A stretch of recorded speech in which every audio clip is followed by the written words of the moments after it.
Hello students, good morning. आज के इस वीडियो में हम मैथ्स पढ़ेंगे और आज हम न्यू चैप्टर स्टार्ट कर रहे हैं जो है चैप्टर नंबर 7। ज्योमेट्री का चैप्टर है कॉन्ग्रुएंस ऑफ ट्राइंगल। तो हम लोगों ने ज्योमेट्री में स्क्वायर, रेक्टेंगल, सर्कल सारे शेप देखे हैं। तो ये यहाँ पे हम शेप की ही बात कर रहे हैं, लेकिन इस चैप्टर में हमें जो कॉन्ग्रुएंस पढ़ना है वो सिर्फ ट्रायंगल के लिए पढ़ना है। तो कॉन्ग्रुएंस सीखने के लिए पहले हमें देखना पड़ेगा कि कॉन्ग्रुएंट का मतलब क्या है। तो कॉन्ग्रुएंट का मतलब है same shape and size. Shape में अगर सेम है और साइज उसकी दोनों जो दो फिगर हमें प्लेन फिगर दी जाती है उसमें जो भी साइड है और शेप है दोनों सेम होते हैं, मेजर उसके सेम होते हैं, तो वो कॉन्ग्रुएंट कहलाते हैं। और जब कोई दो फिगर कॉन्ग्रुएंट है then they are congruence to each other. तो यहाँ पर है congruent means same shape and size that is equal in every respect. हर बात में वो दोनों एक दूसरे के बिल्कुल डिक्टो लगते हैं, सेम लगते हैं। Thus, if two figures have exactly same shape and size, they are said to be congruent. यही बात यहाँ पे की है। We can also say that two plane figures are congruent if each is a carbon copy to other। मतलब कि एक दूसरे की कार्बन कॉपी वो लगनी चाहिए। हम एक के ऊपर दूसरी रखे तो वो सेम रहनी चाहिए। Relation of two figures being congruent is called congruence. तो अगर दो फिगर की सपोज बात की है तो वो दोनों कॉन्ग्रुएंट मतलब कि वो सेम साइज और शेप की है, then they are called congruence. तो ये सब एक ही बात है। हाँ, two plane figures are congruent if each when superposed on the other covers it exactly। तो हम सपोज यहाँ पे मैंने एक ये ट्रायंगल ड्रॉ किया है, बिल्कुल उसके जैसा मैं ऐसे बिना मेजर किए ले रही हूँ तो थोड़ा ऊपर नीचे रहेगा, लेकिन देखने में हमें दोनों सेम लगते हैं। लेकिन जब हमें उसका वो कॉन्ग्रुएंट चेक करना है तो अगर ये ट्रायंगल के बिल्कुल ऊपर हम दूसरा ओवरलैप करेंगे ट्रायंगल तो बिल्कुल एग्जैक्टली वो उसके हर एंगल और हर साइड को एग्जैक्टली कवर करना चाहिए। दैट मीन्स के कार्बन कॉपी ऑफ अदर। अगर दोनों एक दूसरे को एग्जैक्टली कवर करते हैं तो वो कॉन्ग्रुएंट है। The symbol is use. Congruence के लिए कौन सा सिंबल यूज करते हैं? ये। तो ये सिंबल आप कैसे करेंगे? इक्वल टू का साइन है और ऊपर हमें ऐसे कर्व करना है, मतलब कि इक्वल टू जितना। इसको इक्वल मतलब बिल्कुल सेम और ये है वो भी उसके जैसा। तो the symbol is use this to indicate is congruent to. इसको क्या कहते हैं? Is congruent to. Suppose A B is congruent to C D, ऐसे हम कह सकते हैं। Thus if two figures F1, इसको हम F1 बोले, इसको F2 बोले, then thus if two figures F1 and F2 given, then F1 congruent F2 means that figure F1 is congruent to figure F2। दो फिगर अगर दी है, दोनों कॉन्ग्रुएंट है, तो हम ऐसे लिख सकते हैं F1 congruent to F1 is congruent to F2 ऐसे। तो यहाँ पर ये कॉन्ग्रुएंसी क्या है वो हमने देख लिया है कि जो भी उसका दिया है सब सेम होना चाहिए। दो फिगर प्लेन फिगर एक दूसरे की बिल्कुल कार्बन कॉपी होनी चाहिए। अब है congruence of line segment. Line segment की कॉन्ग्रुएंस हम कैसे करेंगे? If two line segments have the same length, क्या है? सेम लेंथ, दोनों की जो लेंथ है वो सेम रहेगी। They are congruent if they are congruent, sorry, same length they are congruent, ठीक है। And if they are congruent they have the same length. तो ये हो गया वाइस वर्सा। कैसे कि अगर दो जो फिगर दी है वो सेम लेंथ की है तो वो कॉन्ग्रुएंट है, और अगर कोई फिगर कॉन्ग्रुएंट है तो दोनों की जो लेंथ है वो कैसी रहेगी? सेम। ये बात लाइन सेगमेंट के लिए है। तो कोई भी एक कंडीशन दी है तो दूसरी अपने आप ही प्रूव हो जाती है। हमें दिया जाता है कि कॉन्ग्रुएंट ट्रायंगल है तो उसकी एक साइड इतनी है तो दूसरी कितनी होगी, तो उस टाइम पे वो सेम ही रहती है। सपोज यहाँ पे लाइन सेगमेंट AB है और लाइन सेगमेंट CD मैंने ड्रॉ किया है। दोनों की लेंथ है 8 centimetre 8 centimetre. So here line segment AB congruent to line segment CD because they have same length.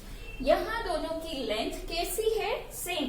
तो अगर हमें लिखना हो तो हम ऐसे लिखेंगे, line segment AB is congruent to line segment CD because AB is equal to CD।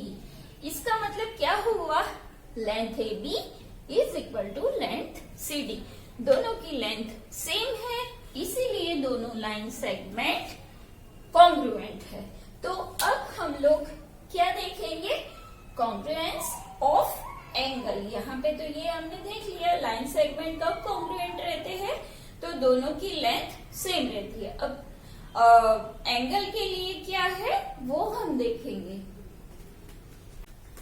Congruence of two angles.